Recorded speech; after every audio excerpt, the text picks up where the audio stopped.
Okay, so let's start. We want to start this new topic. So let me introduce it. Our topic is called Reconstruction. Let me introduce it. Now, when a company has been making losses, over a long period of time, then it becomes difficult for that company to pay dividends to their shareholders. That's one effect of a company making losses over a long period of time, is that it becomes difficult for that company to pay dividends to their shareholders. 2, it also becomes difficult for such a company to attract potential investors. Of course, no investor would want to buy shares in a company where they keep seeing retained losses in the balance sheet. Every year they keep seeing retained losses.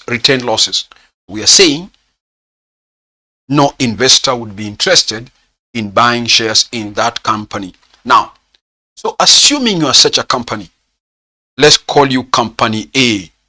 You have been making losses over a long period of time, and therefore it becomes difficult for you as a company to pay dividends. And 2, it also becomes difficult for you to attract potential investors. So what is the most logical thing for you as a company to do? What's the most logical thing? The most logical thing for you to do is, as a company, then you should reconstruct yourself. As a company, you should reconstruct yourself. Now, the aim of reconstructing a company is to help this company to eliminate the accumulated losses from the books of accounts. We don't want to show losses every year again. We want to eliminate the losses from the books of accounts.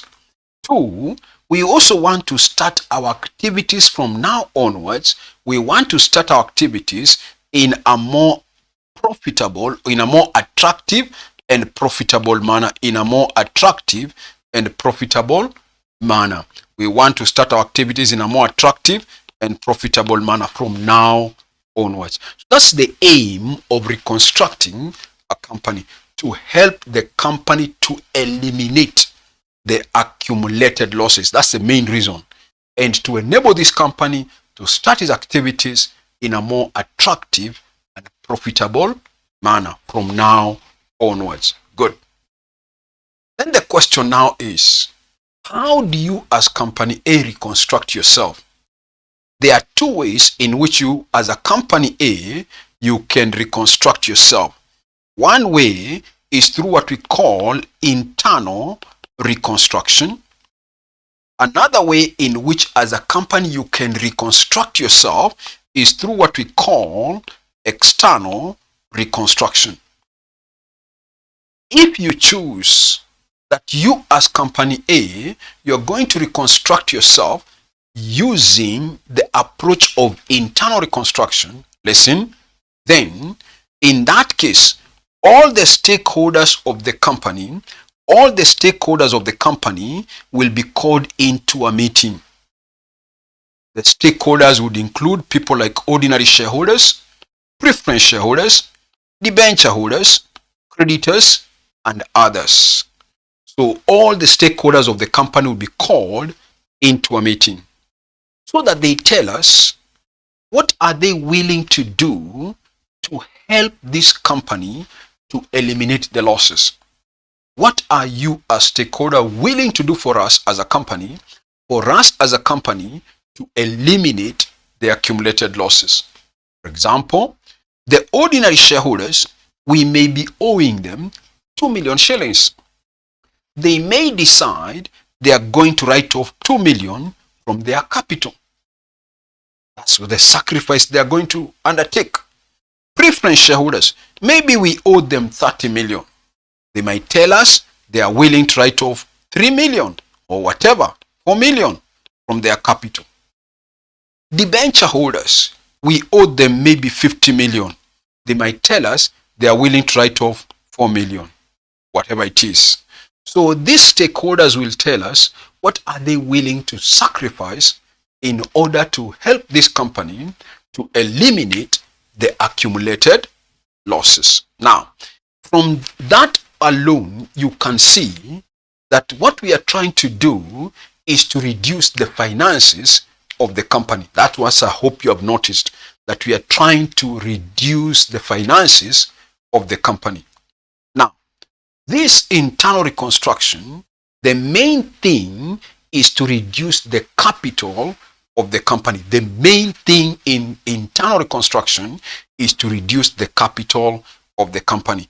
And therefore we are saying these guys will come up with what we call a capital reduction scheme. They will come up with what we call a capital reduction scheme. Some books will call this topic of internal reconstruction, some books will call it capital reduction as a topic. But we are saying it's an approach we are calling internal reconstruction, where the stakeholders would meet and see how to help the company to eliminate the losses by reducing their finances or their capital. That's what we are saying. They have to come up with a capital reduction scheme. Good. If the company A decides that they're going to reconstruct their company through what we are calling external reconstruction, then another company, let's call it company B, that company B could be another existing company somewhere, or it could be a newly formed company. That company B will come and take over the business of company A.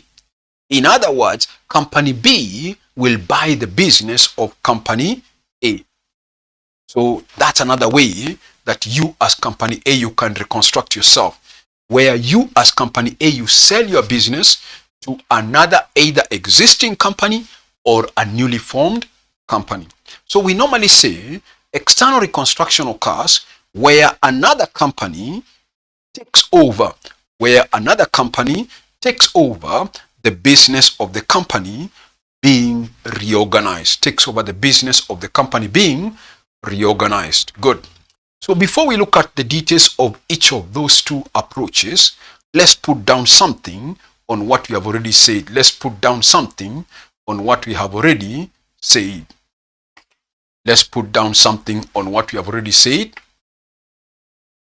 Okay. Sorry. Maybe before we put it down, listen. Some of you may not have subscribed. Some of you are new. I have been asking, if you are new to this group or if you are new to this class, please subscribe to my YouTube channel. If you have not subscribed, so that you may be notified whenever we post new videos into the YouTube. If you are new to this group or to this class and you have not subscribed to my YouTube channel, just click that subscription button below there. Just click it even right now and you will be able to subscribe. You can even click the notification bell so that whenever we post videos into the YouTube, you may be notified. So if you are here and you have not subscribed, please subscribe to my YouTube channel. Okay. So let's go on now. Let's put down the summary notes on what we have already said. So our topic is reconstruction. So put down the topic reconstruction. Then you say this. If a company, put down this, if a company has been making losses, over a long period of time,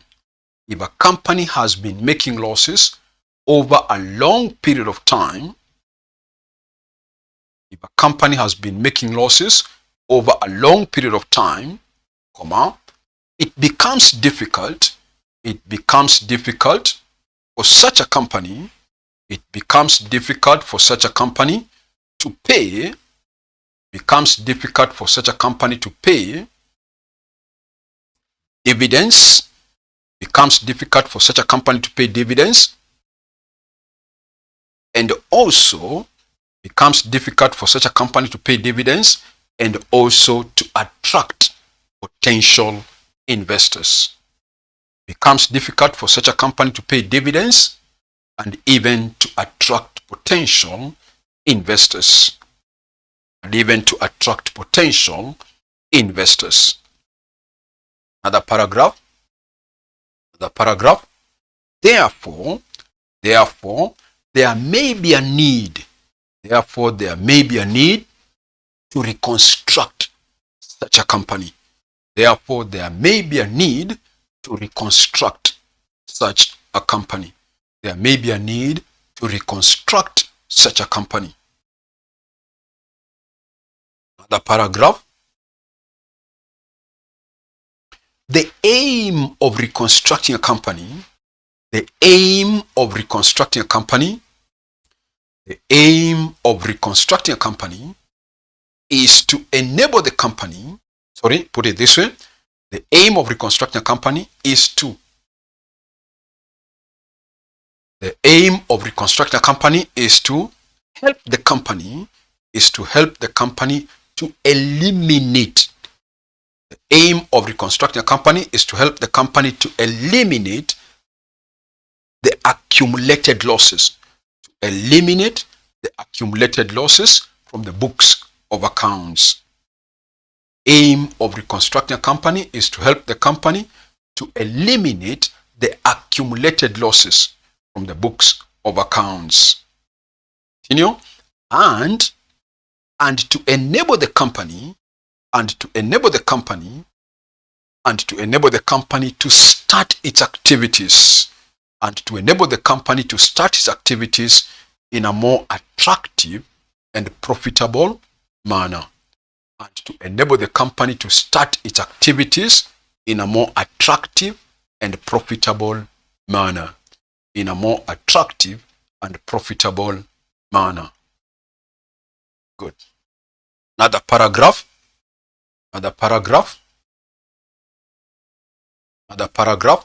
Reconstruction may either be,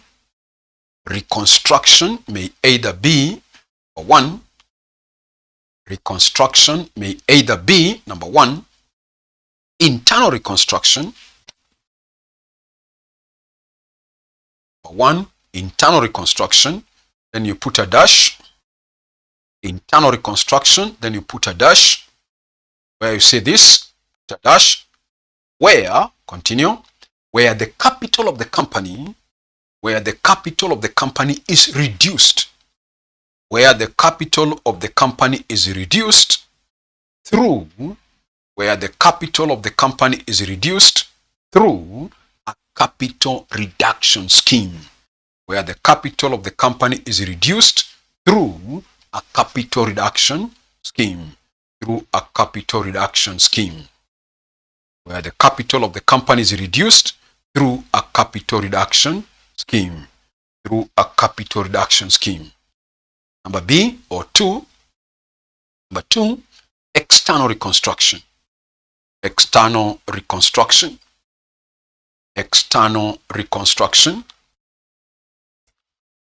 When you say this, where, a dash, external reconstruction, put a dash, where another company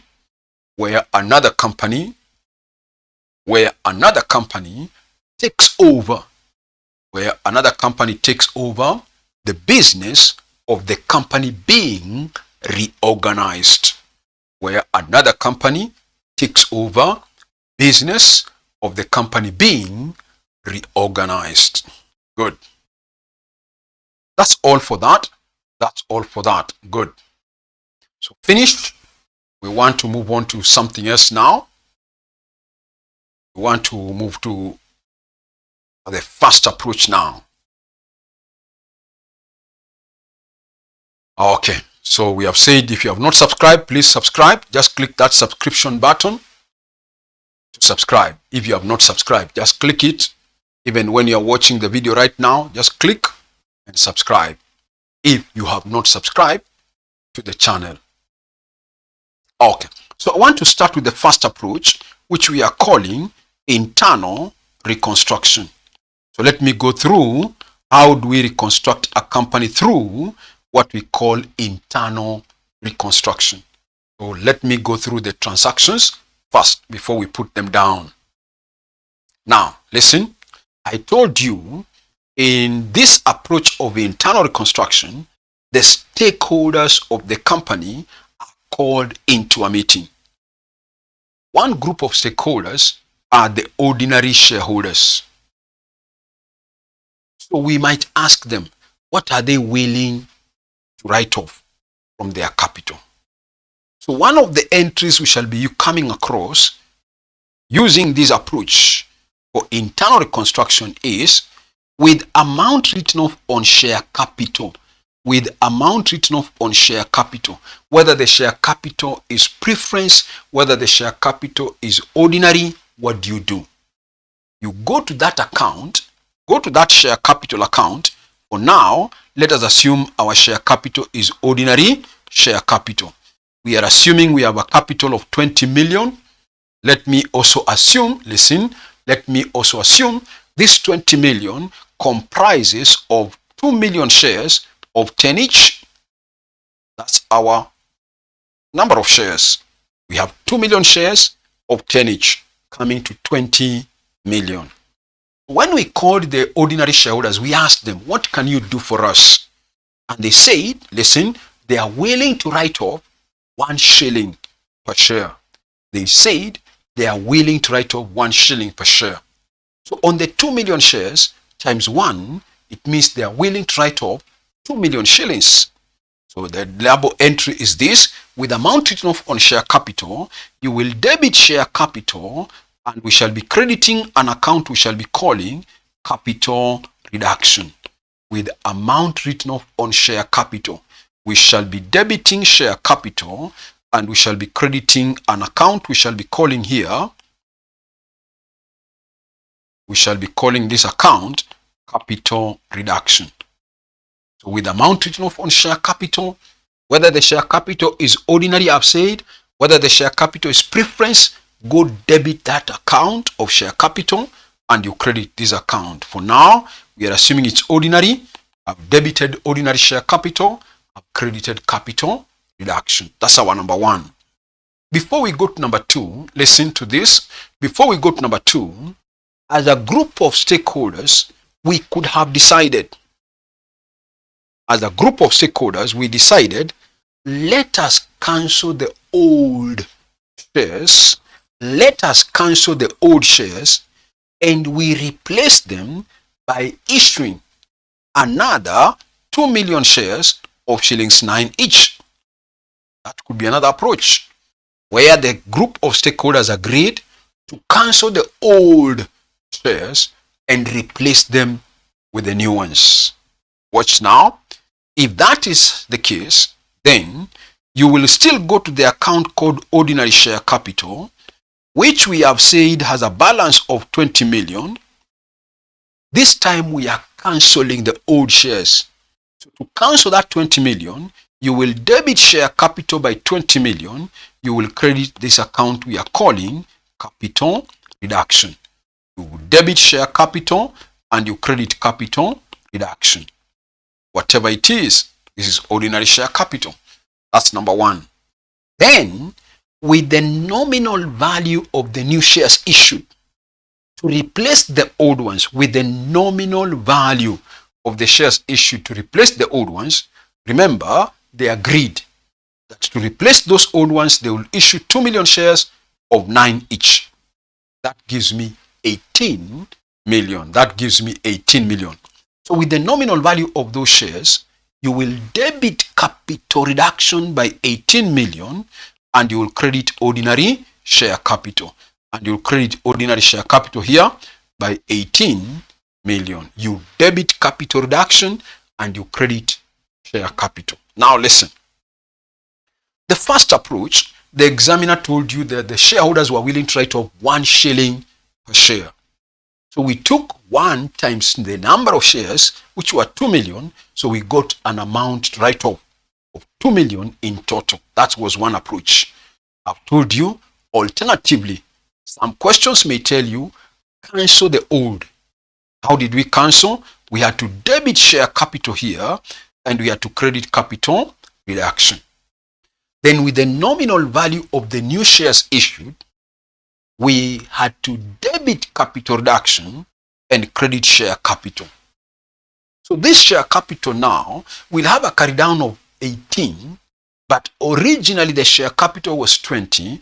Now we are carrying down 18. Listen, so it means that effectively we have written off 2 million, which is the same as the first approach, except that this time the examiner does not tell you how much write-off per share, but he tells you maybe cancel the old ones, replace them with this number of shares, whatever the question will tell you. But we are saying the effect is still to reduce the capital. Whether they use the approach of being given the amount write-off per share, or how much are cancelling the old ones and replacing them with the new ones, it's still under number 1 to write off the share capital. That's number 1. Number 2, our entry number 2. Our entry number 2. We have said, don't forget, all the stakeholders are called into a meeting. So another group of stakeholders we have are the debenture holders or even the creditors, meaning we have a liability for those guys. We as a company, we owe, for example, the debenture holders 50 million. They were willing to write off 4 million from their debentures, or the creditors also could have decided. So our number 2 entry now says, with the amount written off on liabilities, whichever the liability, you will go debit that liability. Remember, you know liabilities are always a debit balance. Liabilities are always a credit balance. So whatever the liability here, being a credit balance, to write it off, you will debit liability, obviously, and you will credit capital reduction. You credit capital reduction, that is with amount written off on liabilities. Go debit the liability and you credit capital reduction. That's number 2. Number 3, as a group of stakeholders, when we had a meeting, we could have also agreed to help eliminate these losses. Let us revalue some of the assets downwards. Maybe machinery, furniture. Let us revalue them downwards. So our number 3 entry says, with amount written off on assets, whichever the assets, whether the asset is machinery, motor vehicle, furniture, building, it doesn't matter. We all know assets are always a debit balance. So to write off this balance, part of the balance or whatever, you will credit the asset, of course, and you go debit capital reduction. That's our entry number 3, which says, with amount written off on assets, you credit assets and you debit capital reduction. You debit capital reduction and you credit the assets. That's number 3. Number 4. I told you that the aim of reconstructing a company is to help the company to eliminate the accumulated losses. So whenever you are reconstructing a company, the accumulated losses must be written off. They must be written off. And therefore, if you go to the P&L account of that company, being that we have a loss, of course we all know that losses are always a debit balance. So you know losses are always a debit balance. So if you go to the P&L account, you will have that P&L account having a debit balance. So now that we are required to write off these accumulated losses, you will credit P&L account and you will debit capital reduction.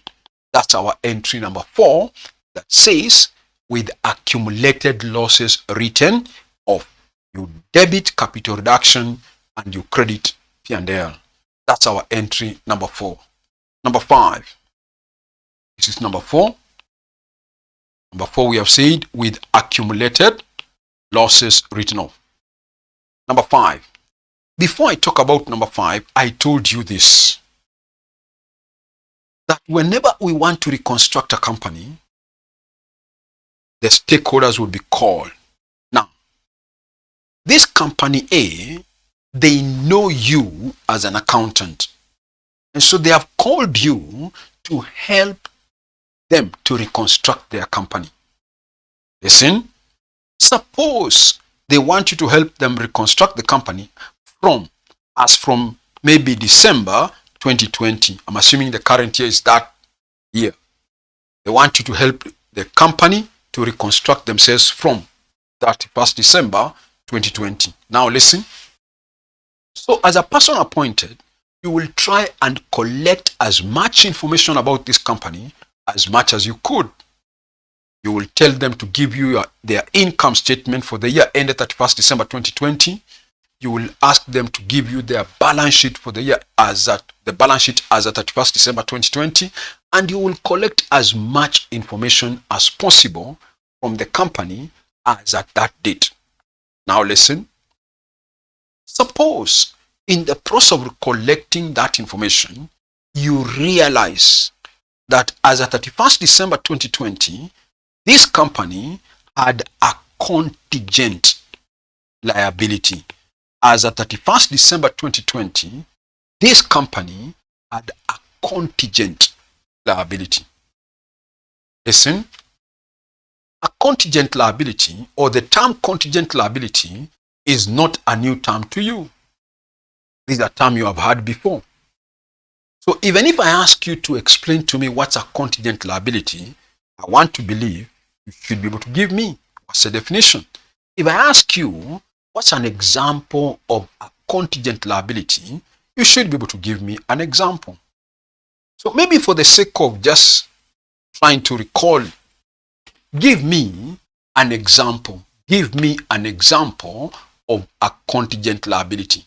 Please chat there under your live chat and tell me one example of a contingent liability that you knew.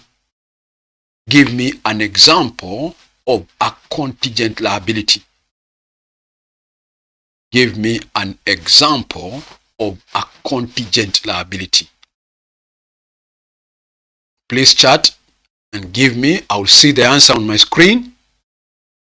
Please chat and give me an example of a contingent liability. There are many.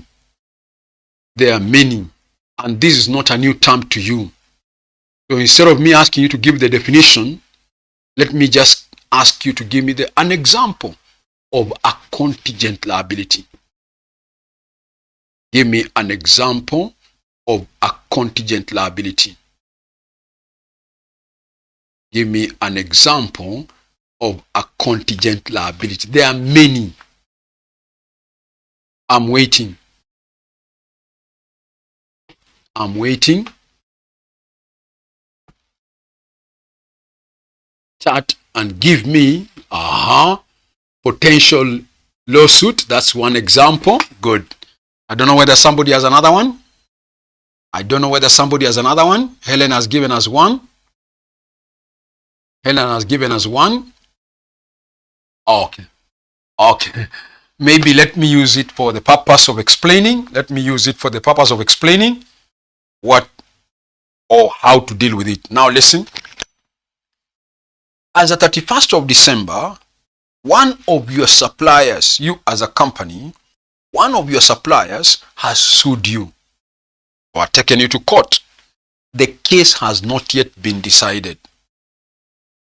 But your lawyer assesses the case and says, if the case goes against us in the future, we are likely to spend or to pay 2 million shillings as damages.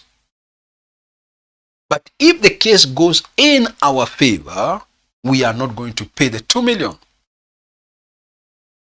So this is a kind of a liability which is likely which is likely to crystallize in the future.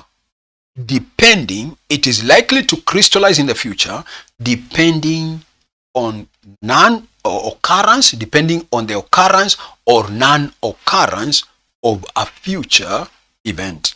If the case goes against us, we have to pay 2 million. If the case goes in our favor, we shall not pay 2 million. So we normally define a contingent liability as a liability which is likely to crystallize, in the future, depending on the occurrence or non-occurrence of a future event. Now listen. So when you asked for the balance sheet of the company as of 31st December 2020, is it possible to go and see in that balance sheet a liability worth 2 million? No. In other words, we are saying contingent liabilities don't appear in the books of this company. They don't appear in the balance sheet. Because we are saying it's a liability that's likely to crystallize in the future depending on the occurrence or non-occurrence of a future event. So it cannot be reflected in the books currently as a liability. No. So that's what we're saying. Now listen. Now that you as a company, you are reconstructing yourself, then the requirement is this. That if as a company, as at the date of reconstruction, if this company has a contingent liability, then as a company, we are required to crystallize that liability immediately. Crystallize it immediately. That means make it as a liability in the books. How? By debiting capital reduction, and you credit whichever the contingent liability. Now, listen.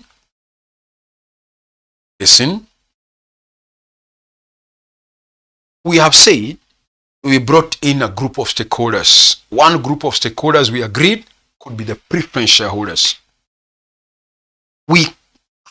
Our company has a 10% preference share capital worth 30 million. Every year, therefore, as a company, we are supposed to pay our preference shareholders a dividend of 3 million. 10% of 30 million is 3 million.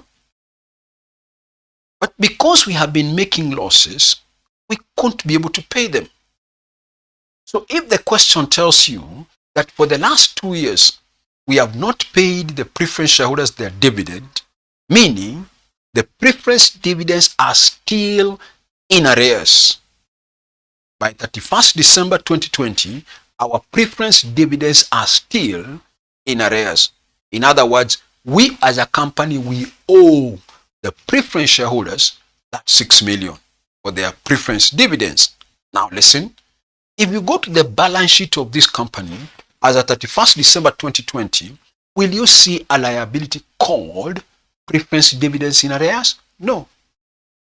But as a company, we just know that we have not paid them the dividends for the last 2 years.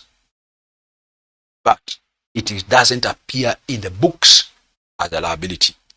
So that is another example of what we can call a contingent liability. It's likely to crystallize in the future. If we make profit, we shall pay the arrears of the dividend. If we make profit in the future. So another example of a contingent liability is the preference dividends in arrears. And most of your questions normally use that as an example of a contingent liability. So when you have a contingent liability and you know the specific name for it, we have agreed all contingent liabilities should be crystallized. So you will still debit capital reduction, and you will credit that contingent liability. If you know it like preference dividends in arrears, you now credit preference dividends in arrears account.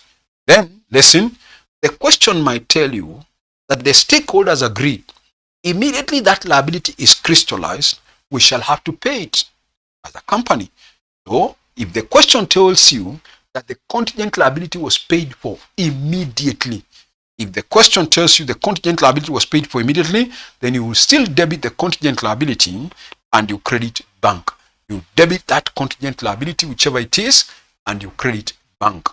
That's our entry number 5, which says, with any contingent liability arising, e.g., preference dividends in arrears, you will have to debit capital reduction and you have to credit that contingent liability. Then I've gone further and said, if it is paid for immediately, you will debit contingent liability, whichever it is, and you will credit bank. That's our entry number 5. That's our entry number 5. Let me discuss the number 6. This is number 5, where we have talked about contingent liabilities. Now, number 6. Now, before I talk about number 6, listen. After you have implemented the scheme, normally, this account we call capital reduction, this account should normally be self-balancing. After implementing the scheme that the stakeholders came up with, in most cases, this account called capital reduction should be self-balancing, because we normally use it just to help us to implement the scheme. But sometimes you realize that the account does not balance, meaning there could be a balance. And if there could be a balance, which could be on either side, in most cases it could be on the debit side, that balance, if it is there, we normally have to consider it as a capital reserve.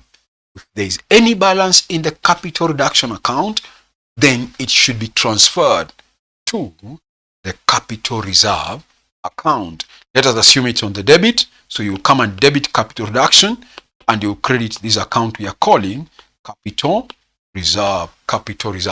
That's our entry number 6, which says with any balance in the capital reduction account being a capital reserve, any balance in the capital reduction account being a capital reserve, you will debit capital reduction and you credit capital reserve. That's what you're assuming, that the difference is on the debit side. Good. I think I'm through now with the 6 official accounting entries for dealing with internal reconstruction. Number 1, we have said, with the amount written off on share capital, you debit share capital, you credit capital reduction. 2, we have said, with the amount written off on liabilities, you debit the liabilities because liabilities are credit, you reduce them, you debit liabilities, you credit capital reduction. But 3, we have said, with the amount written off on assets, assets are always a debit balance, to reduce them, go credit assets, you debit capital reduction. That's number 3. Number 4, we have said, with accumulated losses written off, you will have to debit capital reduction and credit P&L. I've told you, losses are always a debit balance, therefore they should be written off. The losses should be written off. So you credit P&L account and you debit capital reduction. That's our entry number 4.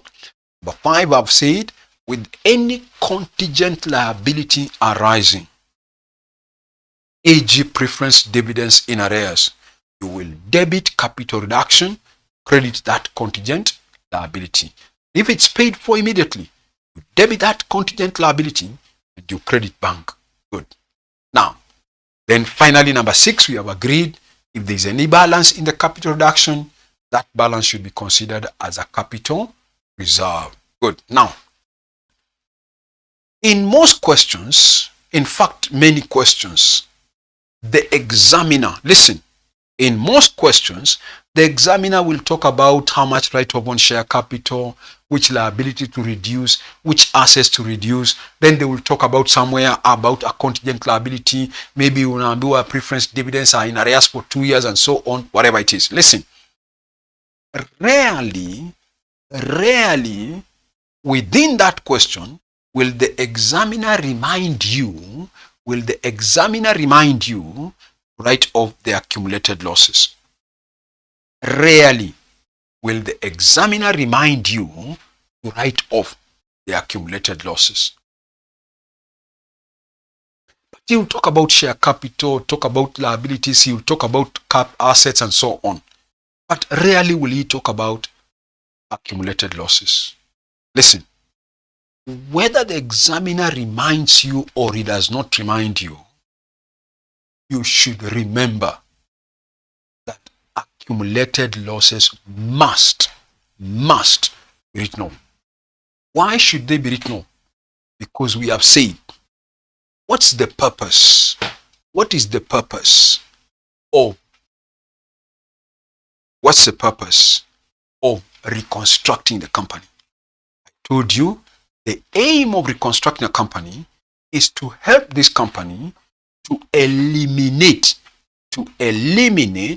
the accumulated losses. So whether the examiner reminds you or he does not remind you how or whether to write off the loss, once you're through with the other additional information the examiner will have given you, don't forget, when you close the accounts, remember to write off the accumulated losses. They will always be there because that's why you are reconstructing the company. You cannot reconstruct a company if they have retained profits. No, we normally reconstruct because they are making losses. Good. I think with that idea now, we can put down some notes on what we have already said. Let's have another subheading. Internal reconstruction. Have it as a subheading, internal reconstruction. As a subheading, internal reconstruction. Internal reconstruction. Internal reconstruction. Then you say this.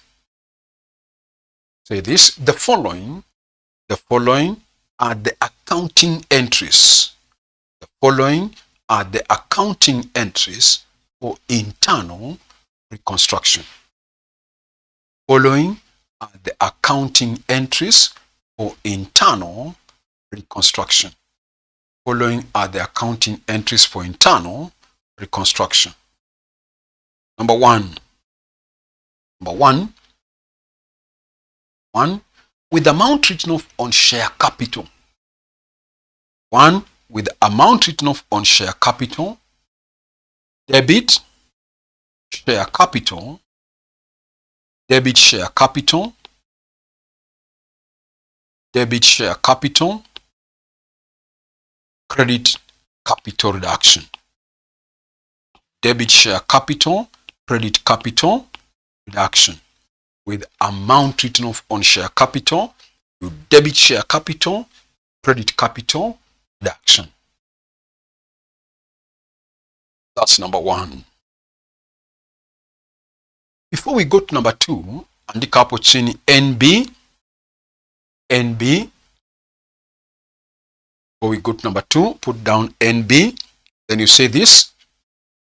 Where the old shares have to be cancelled, where the old shares have to be cancelled, where the old shares have to be cancelled and replaced with new ones, where the old shares have to be cancelled and replaced with new ones. Under that, andika number A. Under that, number A, I've said where the old shares have to be cancelled and replaced with the new ones. A, with the nominal value of the old shares cancelled, with the nominal value of the old shares cancelled, debit share capital, with the nominal value of the old shares cancelled, debit share capital, credit capital reduction. Debit share capital, credit capital reduction. Debit share capital, credit capital reduction. B,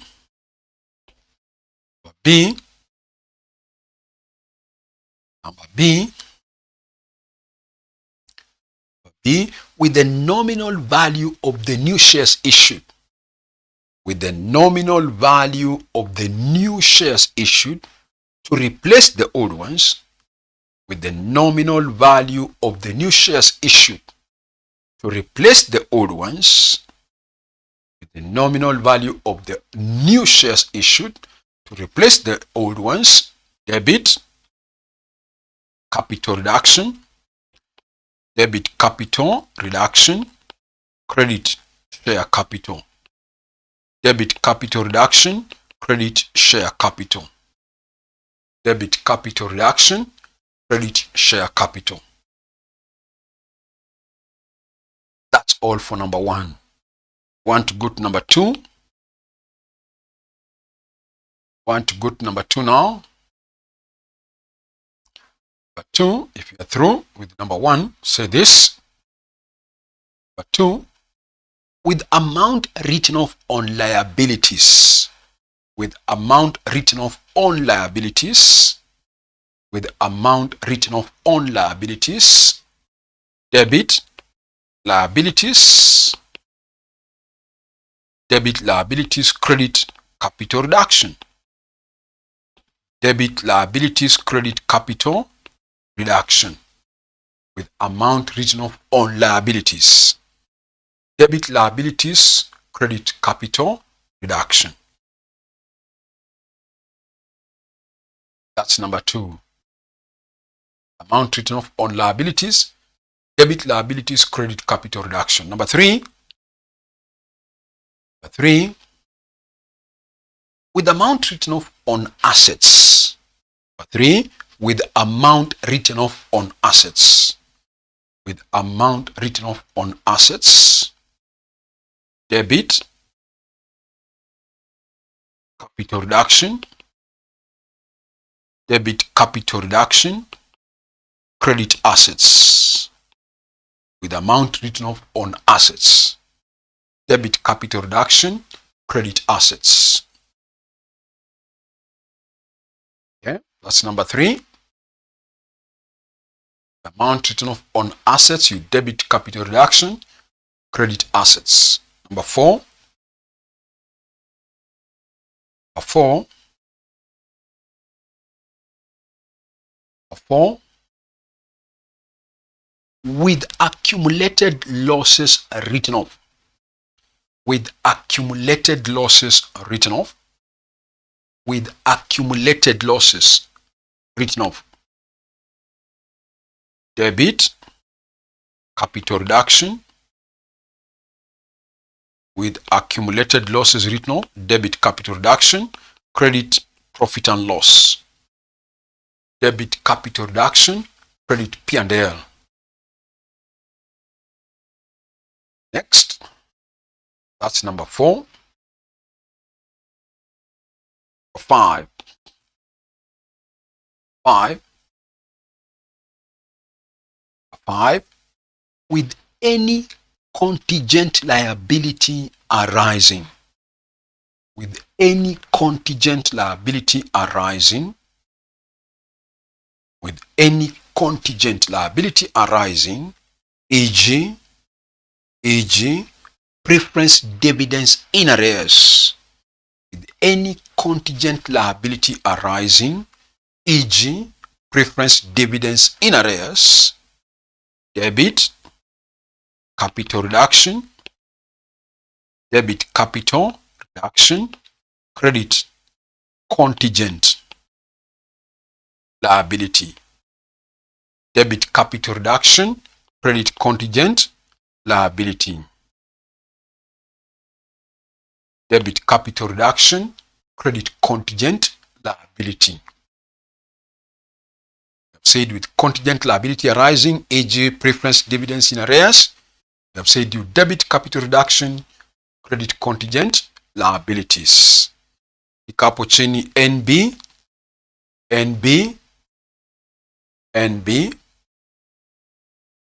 If the contingent liability is paid for immediately, if the contingent liability is paid for immediately,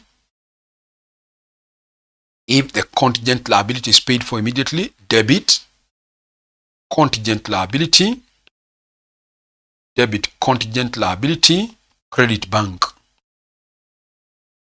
Debit contingent liability, credit bank. That's number 5. That's number 5.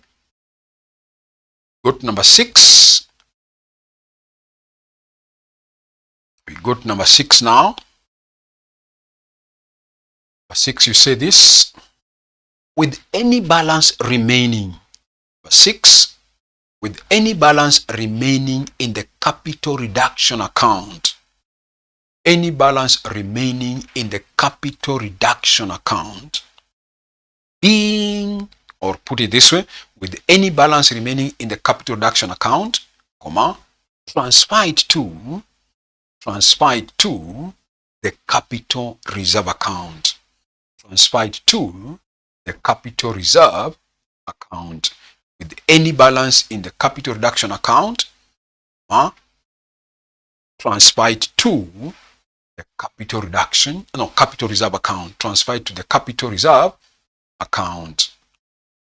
So we want to assume that the difference was on the debit of the capital reduction. So you come and say debit capital reduction, credit capital reserve. Debit capital reduction, credit capital reserve. Debit capital reduction, credit capital reserve. Good. So those are the 6 official entries now finished. I want to develop the topic now. So finish. Now we know the accounting entries for internal reconstruction.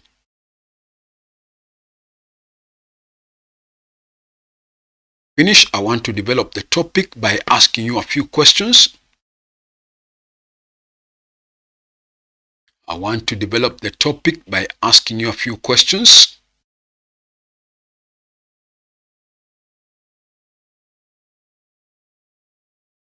Okay.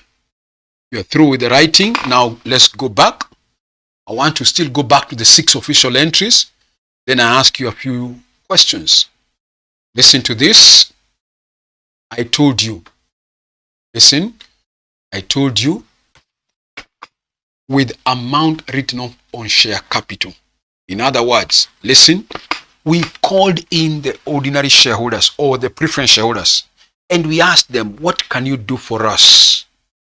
And they said they are willing to write off 2 million from their capital.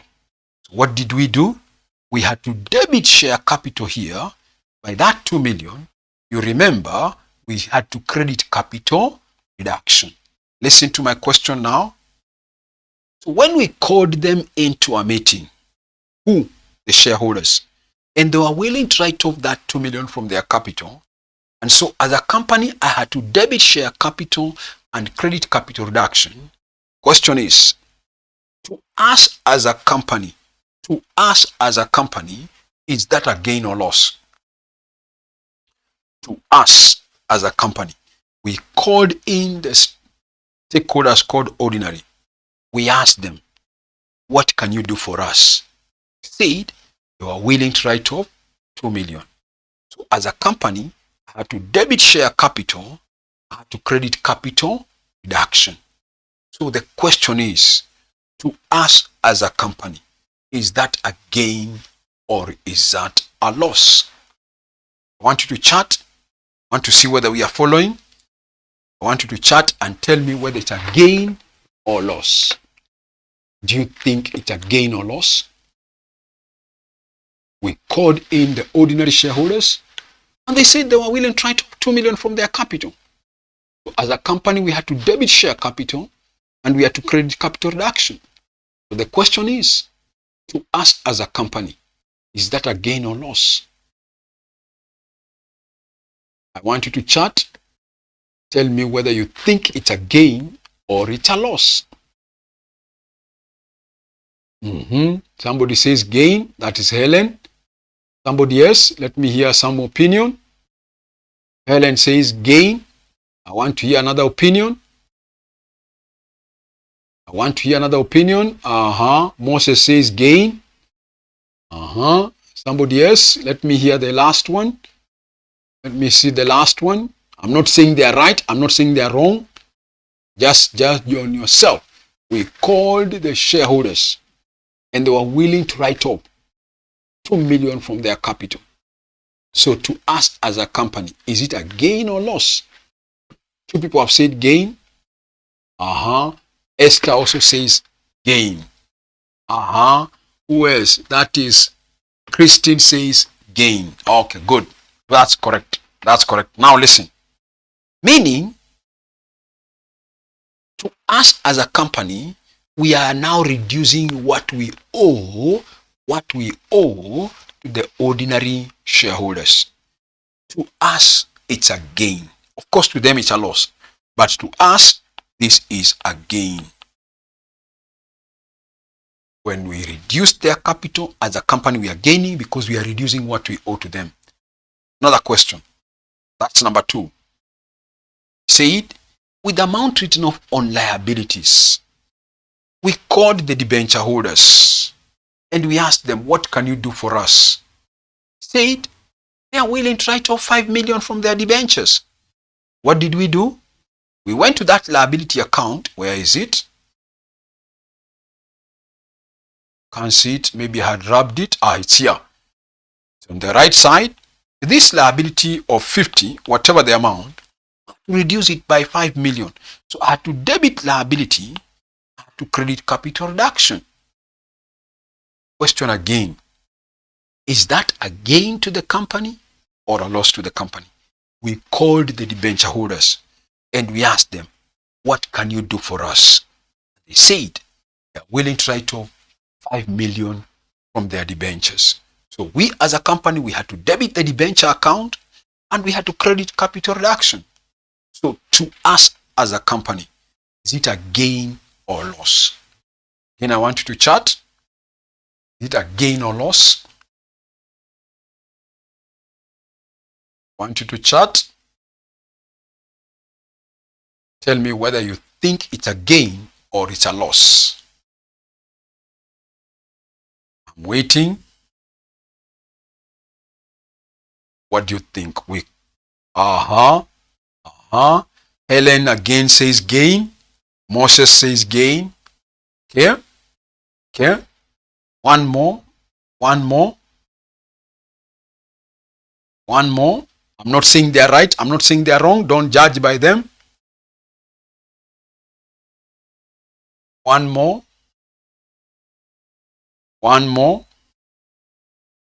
Okay. Fine. Let me go by those. Again, this is a gain to us. Why? Because we as a company, again, we are reducing what we owe to the debenture holders. We are reducing what we owe to the debenture holders. To us, that's a gain. Number 3, we said with amount written off on assets. Maybe machinery, maybe furniture, building, and so on. What did we do? We went to that asset account. Where was it? Here on the left. We know assets are always a debit balance. So to write off that asset, we had to credit the asset by whatever the amount. We had to debit capital reduction. Question is this. Is that a gain to the company or a loss to the company? We agreed as a group of stakeholders, let's revalue some of our assets downwards. So we reduced the value of the machinery. We have to credit machinery. We have to debit capital reduction. Question is that a gain or is that a loss to the company? To the company, is it a gain or is it a loss? Is that a gain to the company or is it a loss to the company? I'm waiting for your opinion. Is that a gain to the company or a loss to the company? We called in. There's somebody who has said, I think Lydia says a gain. Somebody else, Helen, says a loss. Okay. Let us break the tie. One person has said gain, one person has said loss. Let's break the tie and see. One more opinion. One more opinion. What do you think it is? Somebody else? loss. Okay, that's true. Now listen, again, as a company, we are reducing our assets. That's a loss to us as a company. That's a loss to us as a company. So this is a loss. That's a loss. Again, listen, I told you when we were reconstructing the company, as the date we are reconstructing the company on 31st December 2020, we did not have in our books a contingent liability. And then I said, because now we are reconstructing this company, if we come across a contingent liability, I told you that contingent liability should be crystallized. Meaning, make it a liability from now onwards. Make it as a liability from now onwards. Now listen, is that a gain or is it a loss? Remember, before we started reconstructing the company, we did not have a liability in our books called preference dividends in arrears. So we did not have it. But now that we are reconstructing the company, we have to crystallize that liability and make it a liability. So to us as a company, it is obvious our liabilities are increasing. Our liabilities are increasing. Therefore, that is obviously a loss to the company. That is obviously a loss to the company. Good. So in our capital reduction account here, we are saying that is a loss.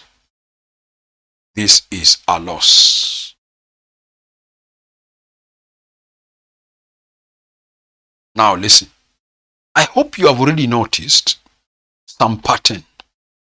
I hope you have already noticed some pattern. When I've gone through those 4, I'm not going through the 6, but I've just gone through 4 transactions. And from those 4, of course, I hope you can see a pattern. That pattern is this. Seems like any time we made a gain as a company, it seems like any time we made a gain as a company, that gain has been credited in the capital reduction.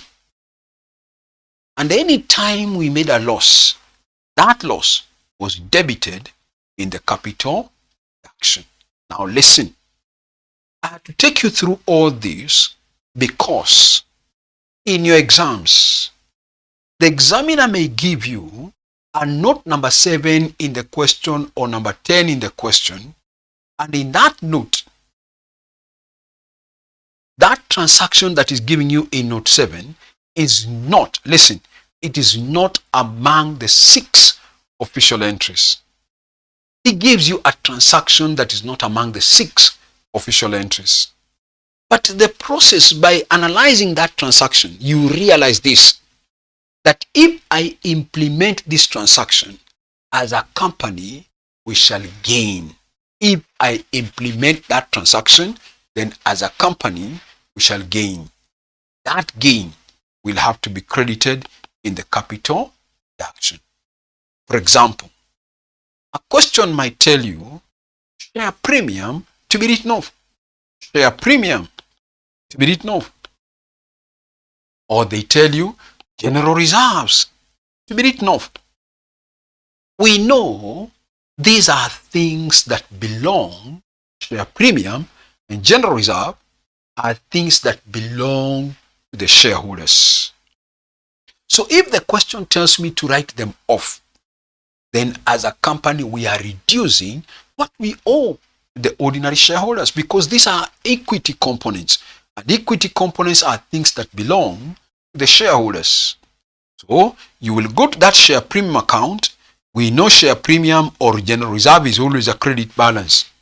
So you will have to close it by debiting that share premium, and you credit capital reduction with whatever it is. I'm giving an example of share premium, but it can be any other gain that you realize in the process of implementing a particular transaction. We as a company, we are going to make a gain. Therefore, that gain should be credited in the capital reduction. Again, Anytime you come across another one, maybe this time it's not number 20, number 15, whatever it is, and you realize again that in the process of reconstructing the company, this company will suffer a loss. For example, if the question tells you, in the process of reconstructing the company, we had to incur a reconstruction cost. We had to incur a reconstruction cost of shillings 2 million. That is not among the 6 official entries I've mentioned. No.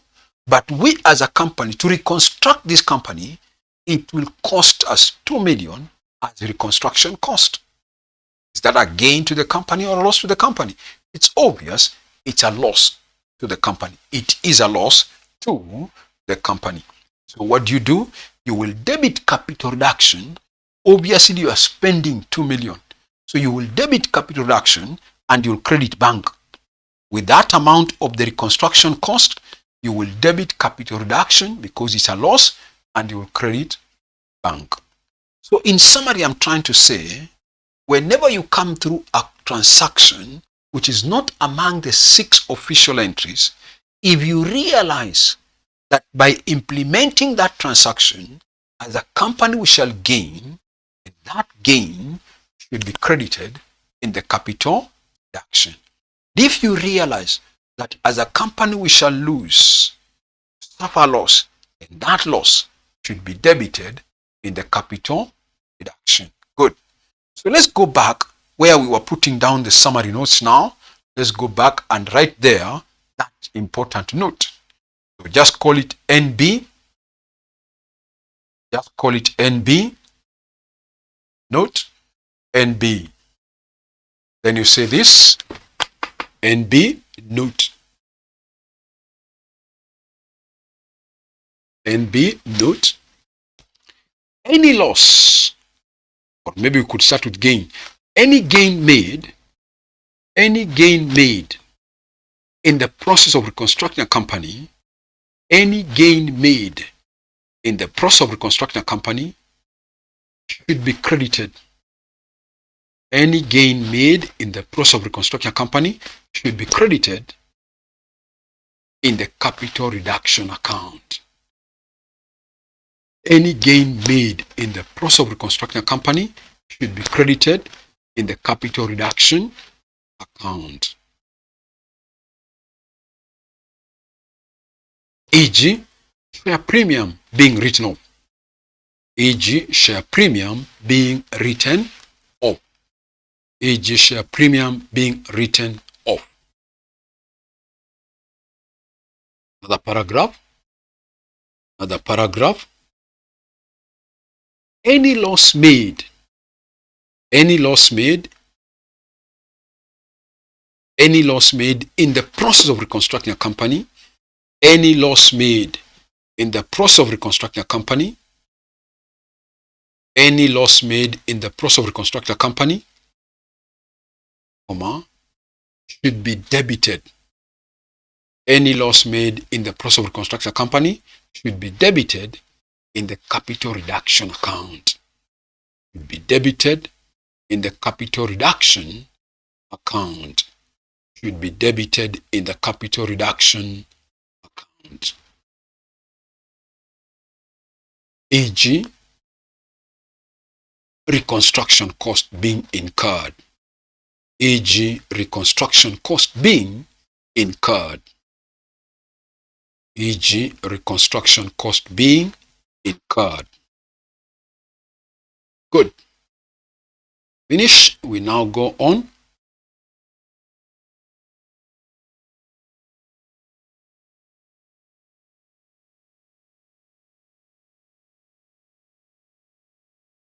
Okay. Now listen. So in principle, I have discussed how to undertake an internal reconstruction. Question. How to implement the scheme, whatever it is. Okay? What I want to do today, it is to stop there. Next time, we do a past paper question from your past papers concerning that topic. But maybe for the sake of some of you, listen, some of you are here and you have friends who would want to join our advanced financial reporting class. Let me just put in more information so that in case you have friends who wants to join, you can tell them more. Now, we have financial reporting. We normally have either what we call early morning classes or we have evening classes. If somebody chooses early morning class, then they start at 5:30 a.m., 7 a.m. every Monday, Wednesday, and Friday. If you choose an evening class, then classes are every Monday, Wednesday, and Saturday, all of them from 8 p.m. to 10 p.m. That is the timing, the evening class. Listen, it may happen that some of your friends may not be available in the early morning or evening, and therefore they can still buy what we call the pre-recorded videos for the whole syllabus. They get the pre-recorded videos, all of them. They watch the videos at their own free time, at their own pace. At their own pace. So this is all about, I can say, concerning advanced financial reporting of the advanced level. Some of you, listen, could be having friends who are doing financial reporting of the intermediate level. You can also tell them that we also have online classes for financial reporting that is covered on Tuesday, Thursday, and Friday. Again, from 8 p.m. to 10 p.m. Okay? Tell them again, if they are not available to join the live class, then still they can buy what we call pre-recorded videos, where they get the videos for the whole syllabus. They watch them at their own free time. We also have some of you who have friends doing financial accounting of the foundation level, doing financial accounting of the foundation level or that of ATD level 1 and level 2. There are some who are doing financial accounting of CFA level 1 and CS level 1. There is also accounting there.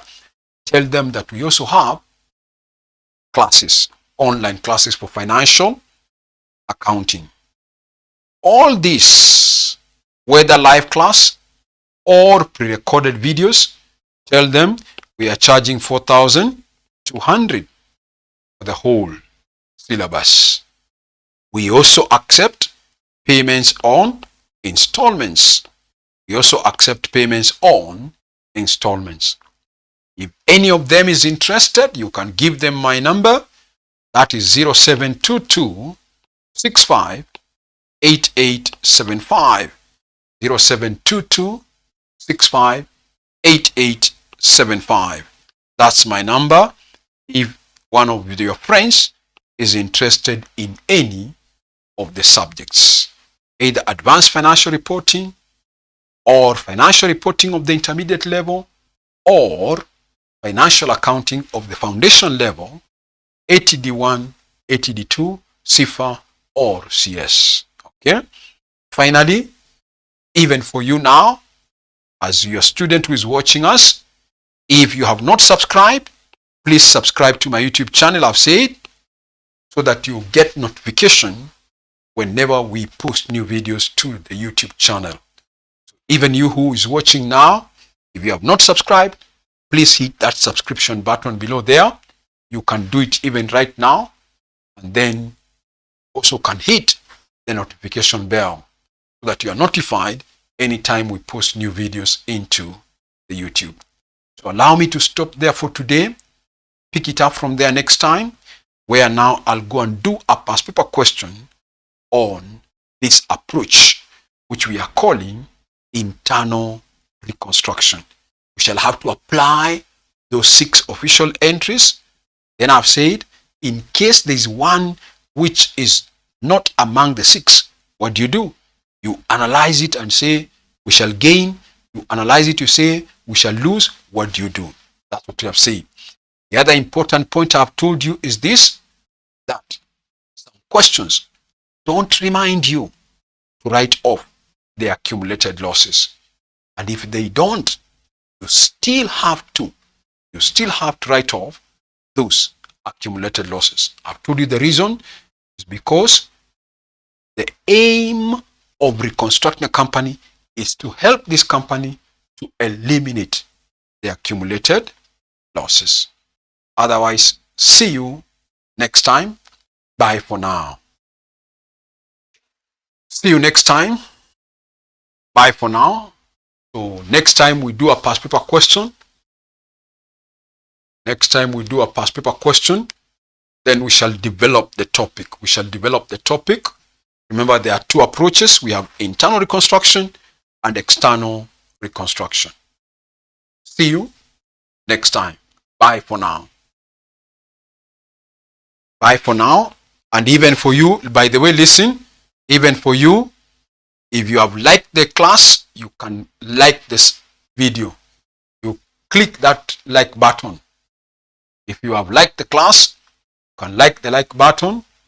It's also good. Show that you like the class. If you have liked this class, you can click that like button even now as you are watching. Thank you. So like the video so that we meet next time. You like the video, we meet next time. Bye for now. Bye. See you then.